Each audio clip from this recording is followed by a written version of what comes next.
We are live. Hello, everybody. It's Daryl T. Dixon. Welcome back to another edition of the Daily Daryl. Today, we got standing by live in Houston, Texas, the hardest working doctor in America right now, Dr. Christopher Living, one of my best friends. And hey, Doc, let's just get right to it. Tell us about the conditions down in Houston right now. Well, we're now kind of on the clean side of the storm. It looks like to me that the tropical storm is still in the Gulf, but it's moving, 3 miles an hour northeast, which means that it'll be through kind of Lake Charles, Louisiana by tonight. And it's still really, really windy in Galveston, and the east side of town and the northeast side of town are getting hammered. The west side of town, which is where I live, is kind of, half an inch an hour. But there still have a lot of high water rescues that are going on, National Guards down here. And, of course, it's wall-to-wall TV coverage with rescues that are still occurring. And it's really tragic. It's catastrophic. There are a lot of hospitals that are closed. I'm at Memorial Hermann Hospital in the Texas Medical Center. It's a level 1 trauma center. And it's open. We have life flight. We have ambulance services. I got to the hospital yesterday morning and spent the night basically in the hospital and in my office because I was on call. And we've been doing some surgeries over the course of yesterday, and in the operating room right now, getting ready to work on another patient. The hospital's not that busy because I think trauma is down just because everyone is either in their homes or are being evacuated, or they're in shelters. Well, Doc, and listen, thanks a lot for your time. I know you're completely covered, but we've been trying to stay in touch. And one of the messages I sent to you is, how many inches are you up to now? I think last we talked, it was around 30. Well, I don't know if you realize this, but the most rainfall ever by any tropical system in the United States that we have records of was 48 inches. And there is a spot that is in southeast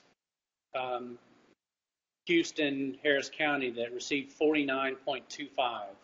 So we have received, because of hurricane and now tropical system Harvey, the most ever recorded rainfall in the United States by any tropical cyclone. 49 and a half inches, and it's still raining actually down there. It's not raining the extent that we've had in the past. 5 inches an hour would flood any place. The governor, the city mayor have taken some heat over whether or not Houston should be evacuated, but it's absurd. It's impossible to evacuate. In 2008, I was here during Hurricane Ike, and they attempted to evacuate the city, and there were thousands of deaths just from trying to evacuate people onto roads that couldn't handle the 4 million people. Now Houston and Harris County has 6.5 million people. Gosh, largest. It'd just be a logistical nightmare. People would be stranded on roads. It just wouldn't work. And to be honest with you, we knew it was going to be bad. We didn't think it was going to be this bad, and we didn't take a direct hit from the hurricane. As you know, it's really unprecedented that a hurricane would move onshore and then stall between two highs, and then go back offshore, actually strengthen to 45 miles an hour, which it is now. I think it even went up to 50 maybe this morning, and going to make a second landfall essentially. Wow. Unbelievable. And there was really no way to predict all that, was there? No, I think the models were pretty accurate. So Houston was prepared. I don't want to, I was prepared. The hospitals were prepared. I just don't think they were prepared for the amount of flooding due to the amount of rainfall that we got in such a short period of time. The hurricane hit in Rockport with about 135 mile an hour winds on Friday, and on Saturday I actually worked at a local hospital. It was cloudy, but it wasn't really raining. And then about 8 o'clock on Saturday night, it just, these bands came in, and from 8 o'clock Saturday night until really 24 hours Sunday night, it was 4 to 5 inches an hour. And, we received something like 1 trillion gallons of water over the course of time. And Houston is drained by just really a series of creeks. Some of the creeks are large, but it's really drained by those creeks, and they just can't handle the urban development that we've had and the relatively poor drainage, and those creeks get overflowed, overfilled, and flood their banks, and it's disaster. I think we've had probably 10 deaths from flooding, and I'm sure that number will go up because there's some areas that you just can't get to right now. So what is the kind of update everybody on what the forecast is going forward? I know everybody here in Western Kentucky, we're starting to get news now that we're going to see Mr. Harvey on maybe Friday or Saturday, which will be here, and I'm sure we'll get anywhere from 3 to 6 inches. Right. So update us on what the future is in Houston. When can you start drying out? Well, this is Tuesday, mid-Tuesday, and the hurricane, since it's only going 3 miles an hour, is really going to, I think it's supposed to, on Wednesday, be up into Louisiana, and then Thursday up into maybe Arkansas, Tennessee, and Friday, then you're going to probably get some rain in Kentucky, and then I don't know where it goes after that. So I'd say the rain is going to be tapering here in Houston tonight, and certainly be probably out here by Wednesday, and then it's just going to take some time to clean up. I mean, the economic impact I really think it's going to be in the trillions of dollars when you think about all the homes that are flooded, people that are not working, businesses that are closed for over a week. It's monumental, devastating. Well, now tell us about your own home and tell us about the roads. Are the roads passable, or does that just kind of depend where you're at? I think it really depends on where you are. The highways are elevated, but then they dip in several areas. And then to get off the highway, which is elevated, like 610, the Beltway, 99, you have to get onto a feeder road, and those feeder roads are underwater.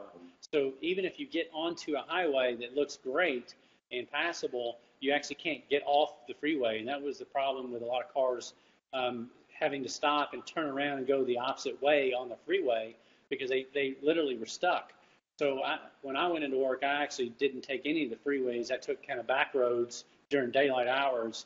And if it looked like there was, water over the road, if I couldn't see the road, then I turned around.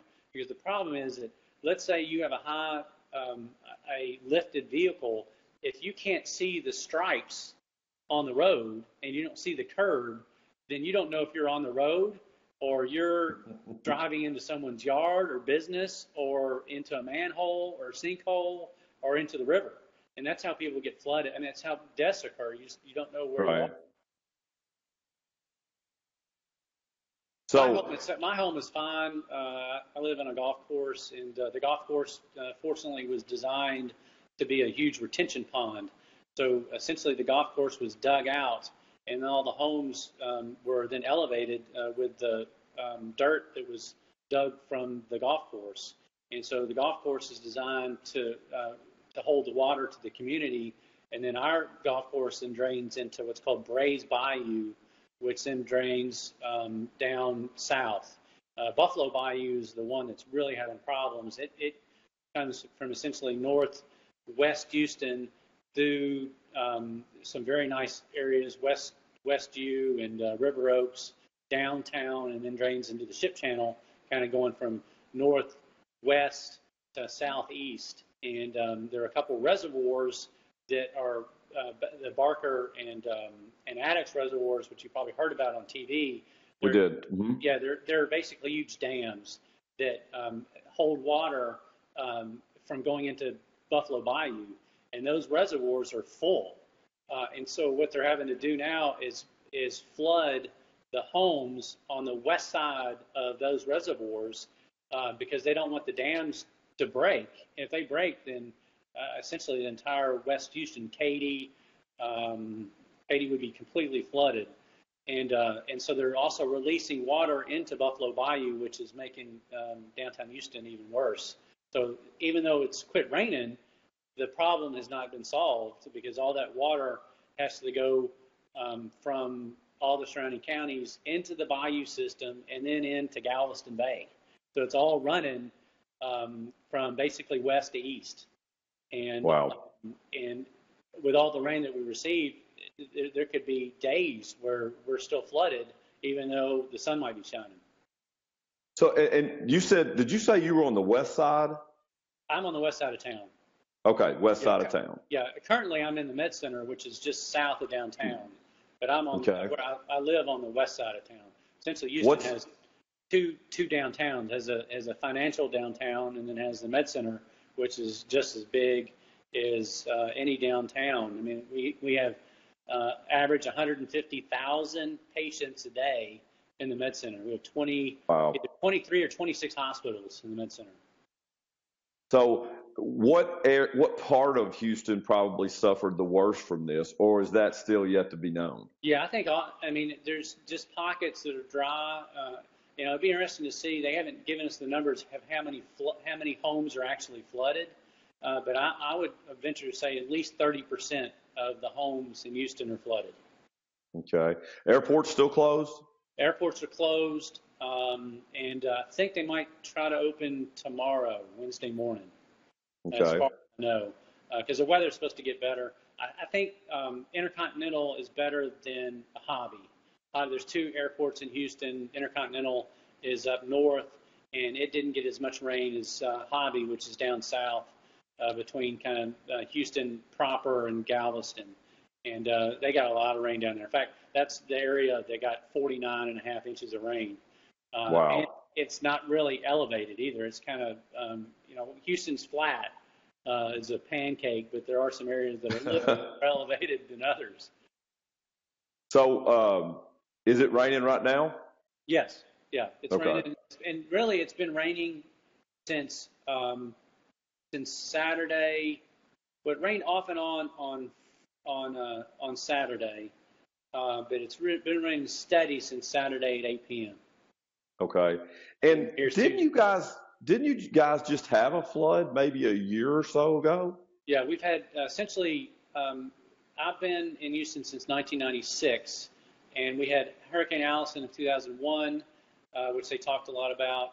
That had Hurricane Ike in 2008, and then we had the Tax Day flood, and which is April 17th. And then right after that, we had the Memorial Day flood. And that this was year? 2 years ago. Okay. Yeah. So so we've essentially had what they call 3 500-year floods in 2 years. Wow. Maybe 3 years, and they're calling this one an 800-year flood or a 1,000-year flood. But all that really means, we don't have data back 1,000 years. Right. It's really just in terms of statistics. 0.1% chance of having a flood of this magnitude at one time. Yeah, just to let everyone know, most hurricanes typically come on land and then continue to advance. But yeah, I think I heard a newscaster this morning talking about how this storm, you literally could have outwalked it. Yes. It was going so slow. Yeah, it was 1 mile an hour, and it actually went inland and then came back outland. I mean, they went back out to the Gulf. It's just and regrouped. I mean, I don't know how to say besides it's unprecedented, and I'm sure they'll study this for many, many years. I think Houston's doing a great job. I really do. I think you look at all the people Sure. On the television that have been out to help. There are pockets of looting, which I'm sure you've heard about, but for the most part, everybody's really pitched in. And you also notice everyone's upset and they're emotional, but no one is blaming anybody about the story. Sure. They're not getting out and saying, and they're not, they're just trying to move forward. And I think that's the great thing about this city and this state is just that. Absolutely. Well, all the people in Kentucky and Western Kentucky stand with you, and of course with Houston. You can text capital HAREVEY on your cell phone to 90999, and that'll make you a $10 donation. I did mine yesterday. It's not much to ask, but all those $10 add up. And I'll warn you right now that the donations from the Red Cross are so numerous that I basically did mine yesterday morning and wasn't approved till 9 p.m. last night. So anybody out there that wants to do that, that's a good way to pitch in. Agreed. All right, I'm gonna run to the operating room. So all right, buddy. I'll take care of it. Do it. You're doing the good work down there. We're praying for you here, and hey, we'll be in touch soon. Okay. Okay. Thanks, Daryl. Thanks for doing this. Steve. You got it, buddy. Bye. All right, everybody. Just one last thing. You can text Harvey, capital HAVRVEY, to 90999 and make a $10 donation. Thanks for joining. Thank Dr. Livingston. He's on the run, as you saw. And everybody go out and have a great day here. Hey, let's start getting ready this weekend because, as unpredictable as the storm was down there in Houston, taking several different turns and everything, we don't know what we're going to get here. So everybody kind of batten down the hatches, tighten things up for this weekend. We're surely going to get a lot of rain and continue to pray for those folks down in Houston. We stand with Houston. Hashtag stand with Houston. Again, one of my favorite places on earth. That's it. Daily Daryl. We'll see you tomorrow.